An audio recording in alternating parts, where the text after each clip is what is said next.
One of the things I wanted to chat with you about was this idea of and the importance of human connection more than just Yeah. getting information. And you did a talk with some pastors that you mentioned in that podcast. Could you dive a little deeper into that idea? Yeah, absolutely. So one of the ideas that I covered, and this is you could switch up the language on it. So the Mhm. terminology is not what's important, but it's the pieces. And I'm going to kind of do it like a circle. So just understand that's what's happening with my hands right here, Sure. because I believe that it creates momentum. The concept is a flywheel that creates continuous momentum. Okay. And so I believe that every church is really trying to do four things. Mhm. You're trying to engage people, you're trying to connect them, to activate them, and to deploy them. Mhm. And we have different language for it. So like engage, that's typically outreach. Mhm. Connect, that's assimilation. Activate is typically, I think this is the part of the system that is least utilized. We refer to it as equipping or discipleship. I, Mhm. I think it's terrible to use the word discipleship here because all of it is discipleship. Right. Like that's just the reality is as you're engaging this, that's part of discipleship. As you're being deployed, you're being discipled. So it's really, and so the reason why I use the word activate is because it's the part of the process that is specifically designed to get people engaged in mission, Mhm. not just activity, but in mission. And then deploy them so they're actually engaged, fulfilling the Great Commission that God has put on all of us. Right. And what I really just kind of shared with the group is to say, I think things get off whenever. So here's but things get off when you could draw it like a flywheel, because the reality is the better you engage, connect, activate, deploy, the better you'll be able to engage, connect, activate, deploy. And so as you start going around this, the more people that are deployed, the better you're engaging the community. Right. And I think things get off whenever, first off, when those pieces of the system aren't aligned. And then the other way we get off is whenever you could also view it like a sales funnel. And I know that's a really crass way of talking about it Sure. in terms of church terms, but it says like there should be more people that you are engaging in the community than you are deploying in ministry. Yeah. Like Right. that's evidence. If you're effectively deploying people in ministry, then you are engaging more people in the community. And I think things get off whenever those pieces aren't right sized, if that Mhm. makes sense. Mhm. So one of the things that I hit when I first got to Highland Park is there was this long-standing event that had been here called Lights of Lakeland, and it was Yeah. like this. Okay, I remember Christmas that. light Yeah. thing. There we go.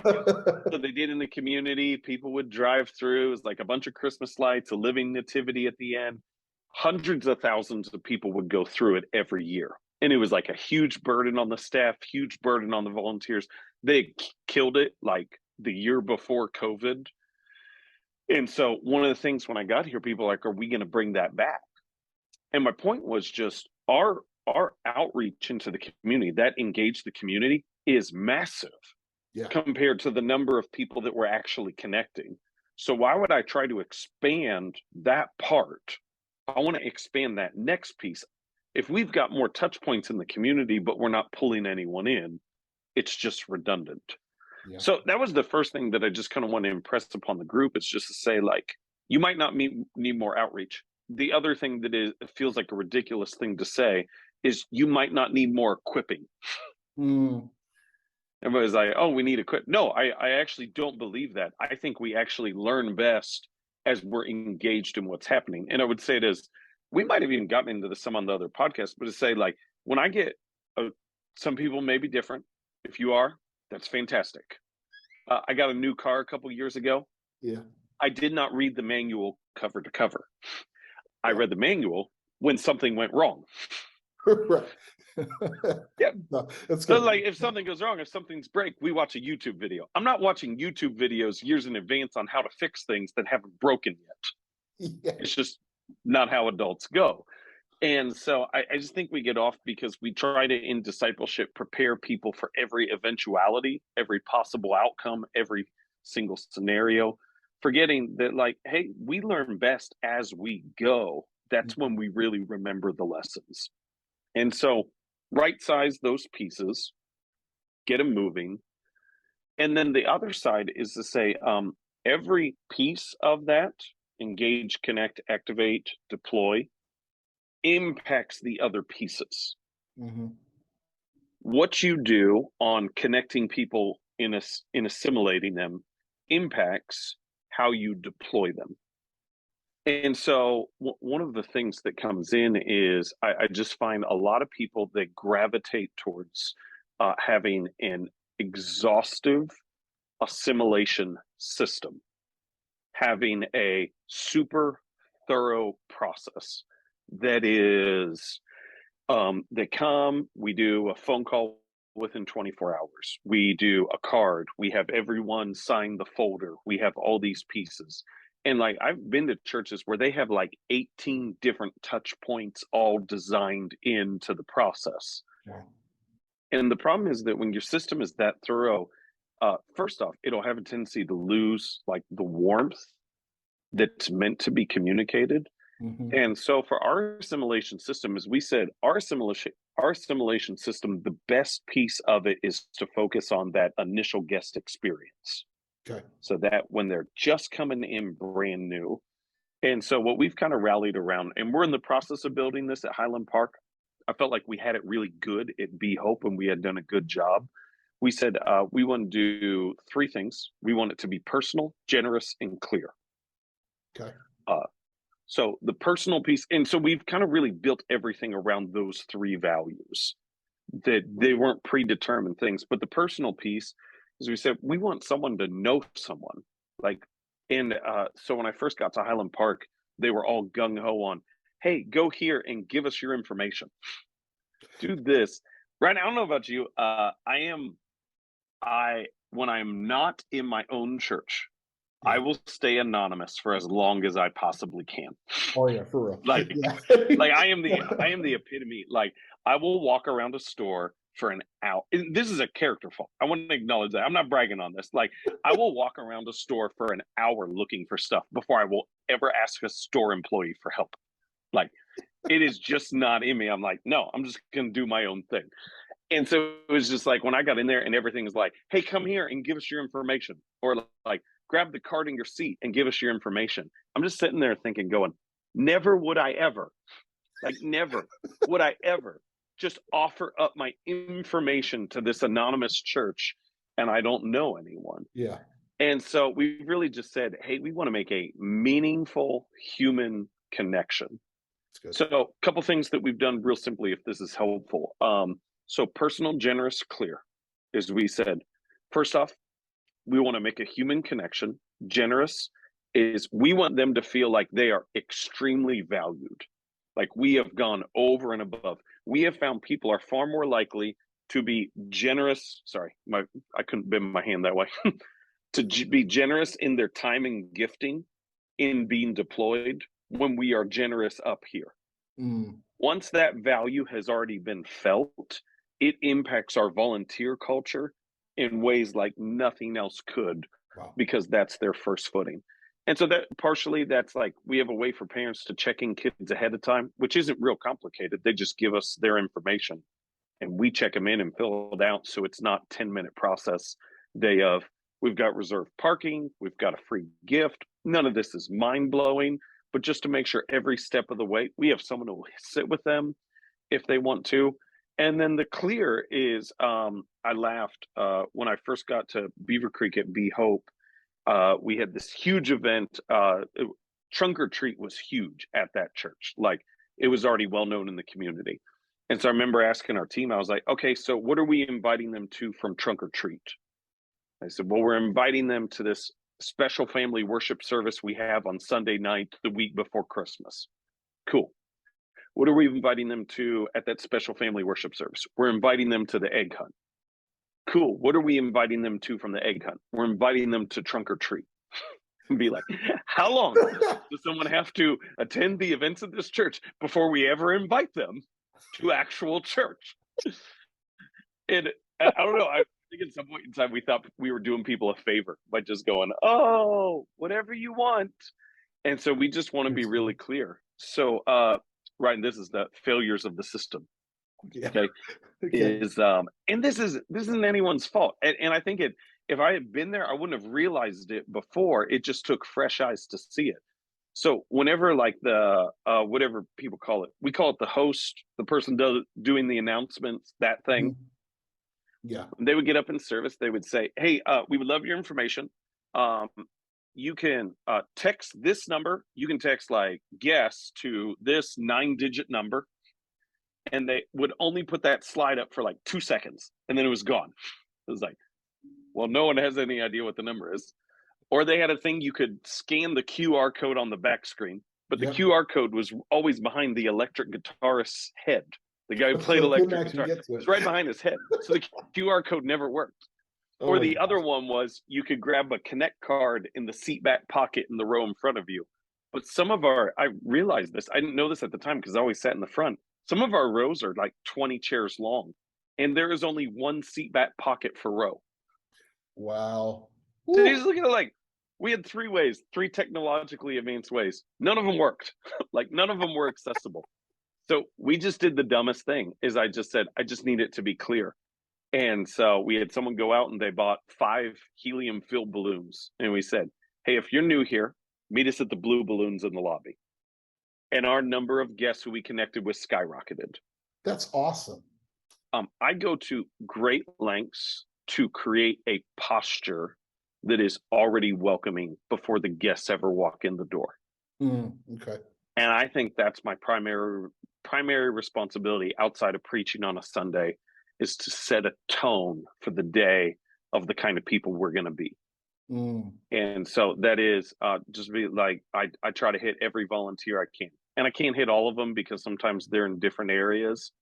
But like, it does a lot just to walk up to someone, give them a fist bump, shake their hand, high five, talk to them for a second. I just go, I am so thrilled you're here today. God is going to do big things today. And I think that just kind of sets the initial culture. Other pieces we do is we do meet and greet time. Like, we don't call it meet and greet time. We call it turn to 5 people around you, give them a fist bump. We call it during the service. That's right. Yeah. I remember that. And then that is not accidental. That is really strategic. And then about once a month, I'll go, hey, listen, y'all sit in the same seats anyway. I guarantee you there's someone near you who you don't know their name. You've got 60 seconds to find someone in your section who you don't know their name, get their name, get how long they've been coming to Highland Park. And what I'm trying to do through all those things is I'm just trying to kind of set the norm that you're not going to stay anonymous. You're not going to stay isolated, to have forced ways to get people to interact. And I know in the moment, I know no one likes it. Like, I want to be clear. I am under no doubt people are like, hey, you're going to get the name of someone. No one's like, yeah, here we go. I can't wait. Like, I know they don't like it, but it changes who we are as a people. And it really sets that tone of we're all here to welcome others. So in terms of formal training, not so much. In terms of setting tone and posture, a lot of effort that day. Wow. Okay. A couple other things. They're not off topic, but they're just things that hit me as we're talking. You did this, I think it was Hope Unleashed, is that what it was called back at? Yeah. And now you're going to do something called Claim. Yes. Clearly there's a through line here of some things that you found that really work well.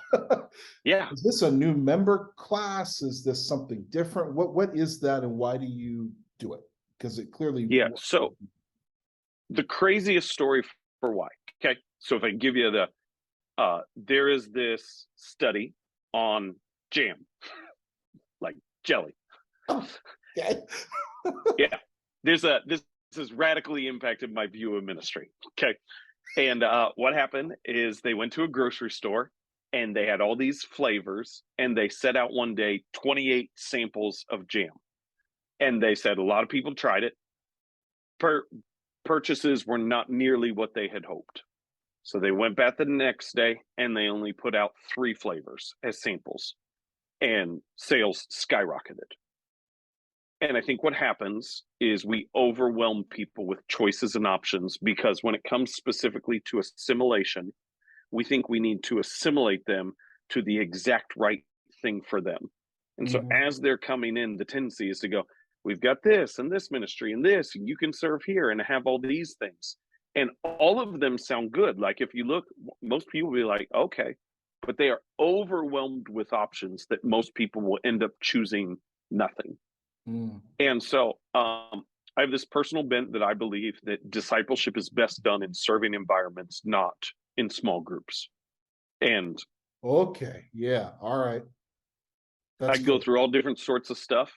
My biggest factor is that I actually went through a roster of my youth group, and everyone who was serving in ministry as a teenager is still involved in the church. I'm not saying those who weren't serving aren't involved, but a lot of them aren't. But everyone who was serving.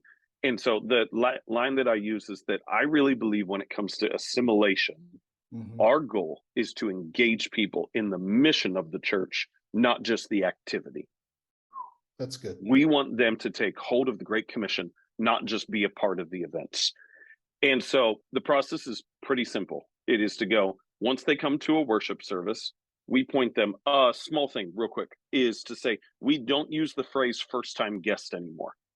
And I think this is a really good new learning for me. We use the phrase new here, because what we realize is that once you've come twice, you're no longer a first time guest. So you might not go to the Blue Balloons to meet someone and to get a gift. Some people will want to stay anonymous for longer, and say some people may want to stay anonymous for 6 months. And we'll give them some liberty to, while trying to make some other connections through service and other pieces. But then there's the clear marker. When you no longer feel like you're new, when you want to be known, that's when you no longer feel like you're new. So that's your time to go to the Blue Balloons. Got it. To get the gifts. So that's been really helpful. So service to the Blue Balloons if they're new. And then the next step that we push for absolutely everyone is a 3-week class called Claim. At Be Hope, it was Hope Unleashed. We actually called it Forward for a year before that, but then Hope Unleashed was better. And the goal of this, it is not new members. We say this is foundational for every believer, no matter where you are. And it is, we don't make anything mandatory, but it is as close to mandatory as it could be for someone who's seeking to serve. So how this works, this is where I'm excited about the content of it, is we say you need to claim 3 things. You need to claim your identity in Christ. You need to claim God's mission for your life, not your focus, God's mission. And you need to claim your gifting as part of that. And so that's what those 3 weeks walk through, is they walk through, hey, here's your identity, who's God created you to be. Hey, here's what God's doing in the world. Don't sit down and go, what's my purpose? Figure out what God's purpose is and how you fit as part of that. And once we get your gifting, this is how you know your specific niche. And we say that those 3 things together, your identity, God's mission, your gifting, are the purpose for your life. And now that you know that, we want you to be a part of what God is doing. So we have those 4 things: engage, connect, activate, deploy. Our language for that, because I don't use that language, our language is, we want you to experience community, encounter God, claim purpose, pursue calling. So that's why that class is called Claim, is because it's part of the step of claim purpose. That's awesome. That's excellent. So one of the things that we've been looking at our church is small groups, classes, a very traditional Sunday school model here. I've only been here for a year and a half, but traditional Sunday school model.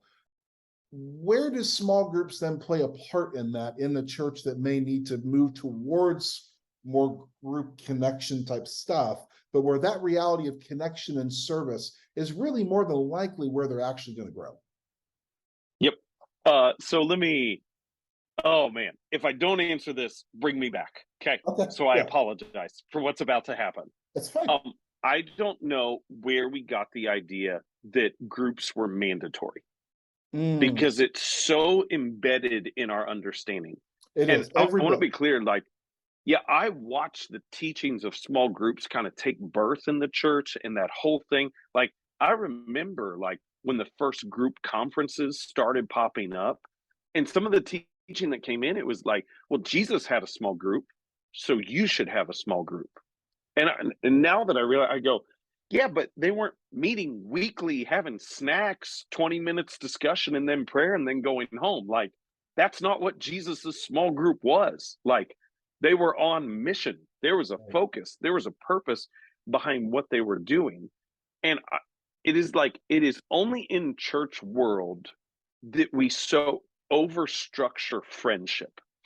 Like, Mm, only in church world do we go, here's your friends, now you have friends and you're connected, instead of letting them form in like the natural way that they typically do.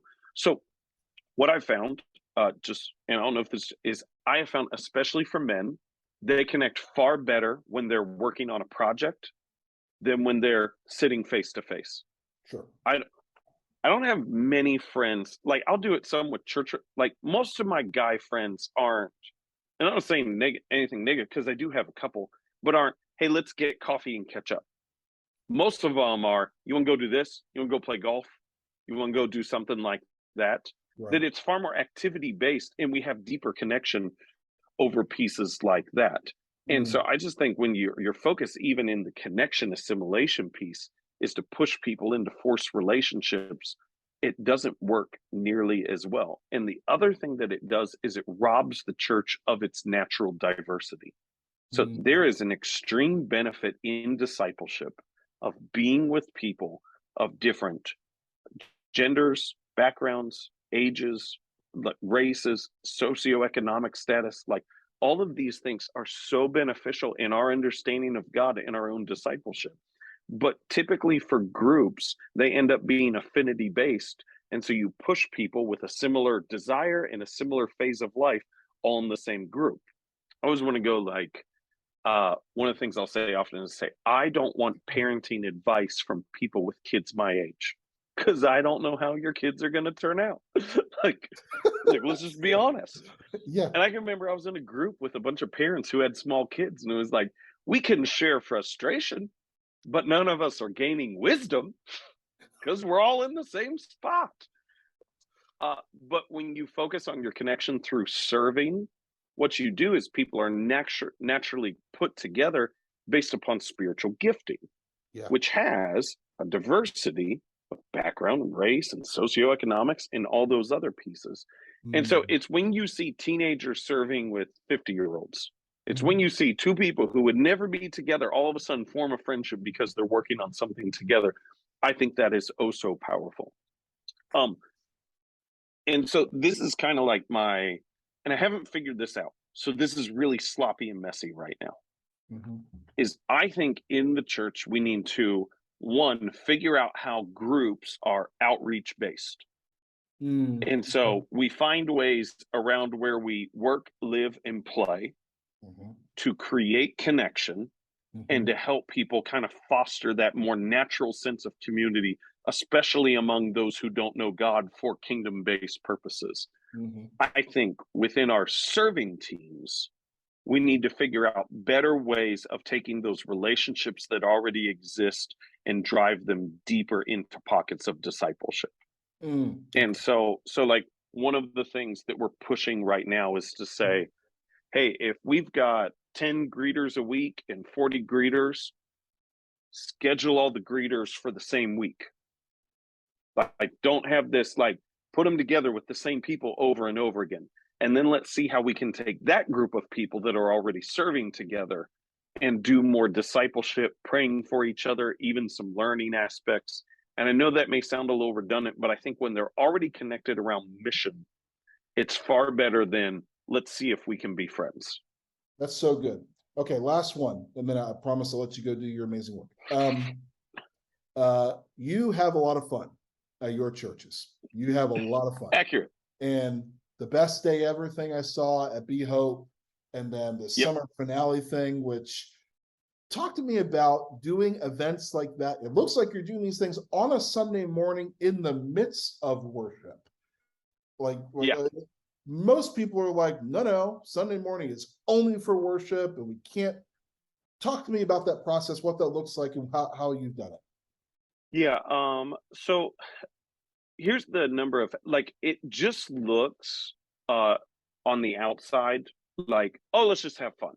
Mm-hmm. And I'll be clear, I am all for fun, but it's really strategic in what we're seeking to do. Nice. So in America, still, it may not be true in 20 years, but when an outsider thinks of church, they think Sunday morning. Like, Mm-hmm. that's just the reality. They think Sunday morning. When insiders think of bringing outsiders to stuff, we think an outreach event. Yep. And so there's this disconnect on what they're willing to come to, what they're thinking to come to, and what we're trying to bring people who don't know God yet to. And so part of this is to help solve that disconnect. And so it's not really, I know this sounds crazy, it's not really for the guest, if that makes sense. Like, the guests would come anyway if they're invited. We want to make a great first impression. It's even more so to send a cue to the person who's already in our church that you have every reason to invite a friend to church. Wow. And so what events like this do, and so just to be clear, like, we go all out parking lot lobby. We had inflatables, snow cones, we had a DJ, we had a car show across the street. Like, there's 1,000 photo booths. I think my son, we tried to count it up, he had at least 10 ices that day, like, completely out of control. At least 10 ices that day. And so we try to go all out. The service is, I'll say, amped up a little bit. Mm-hmm. It's still a service. It's a clear salvation call. But I have found, so to say, like, even when we talk like assimilation and community, community is created through memorable experiences. Mm-hmm. Like, that is the thing. It is when you're with a friend and you go, be it good or bad, you go, you remember that time when, and you both know the story. That is how community begins. And so you don't have to wait for those events to happen. You can deliberately start them. And there is something powerful that happens when everyone can look around the room and everybody's smiling and everybody's enjoying it. And you all of a sudden realize, oh, I'm a part of this. Even if I don't know all these people's names and stories, I'm a part of this. And so when we do things like that, it's really for that purpose. So we build it as, and just to be clear, we got criticism. Like, people are, we build it as, this is the most fun you'll ever have at church. And there's some longtime members in my church. There's some newer members in my church. I don't want to just put it on them, but who are like, I don't think you're supposed to have fun. I don't think that's the purpose of church.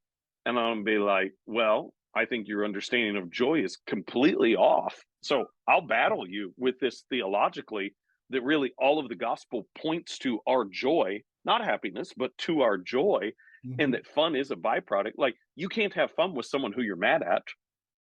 It's not possible. Yeah. And so I think there's some theological basis for this, but even more so, it's really to create a sense of community and to activate the inviting base of our church to say, hey, you should be bringing people. And we use this language. We say, every weekend is a great weekend to be a guest or bring a guest here at Highland Park. Nice. I love that. And so you do the event prior to worship, after worship. What's both and? Yeah. Yeah, it's kind of all around that day. We always run this awkward thing. I had a board member ask me a week beforehand. He goes, I keep trying to explain to people what it is. And I think that's part of the design, that I'm not able to fully explain what it is. And I say, you're exactly right. Because you're supposed to go, hey, it'll be this and this. We do have a service. You have to show up early. Listen, you just have to come to experience it, to see what it's like. So we kind of start stuff. We open all the stuff like 45 minutes before service. We had a steel drum guy in the lobby, I kept trying to get him during worship, but no one else was biting on that piece. We kind of shut stuff down during service. And so we're able to kind of announce on that, hey, service starts in 5 minutes, head in, shut down the inflatables. And so things shut down during service. And then as soon as service is over, everything pops back up and people hang out for a while. Wow. I love that. If I give you just kind of one marker, we're averaging right now, before I got here, in information that we collected, when you focus on the human connection and not the connection card, you get far more connection cards. So Okay. before I got here, we were averaging about 12 connection cards a week. Since we made the shift to the blue balloons, we've been averaging about 30 a week. This last week with summer finale, we had 120. Wow. That's amazing. The next week, it will be nowhere near 120, but it'll be above 30. And that's the piece that I'm watching. Wow. That's fantastic. Well, thank you, brother, for your time. Always a pleasure to talk to you. And whenever I'm back in Florida, I know exactly where I'm going to church. Sounds great. Thank you, Ryan.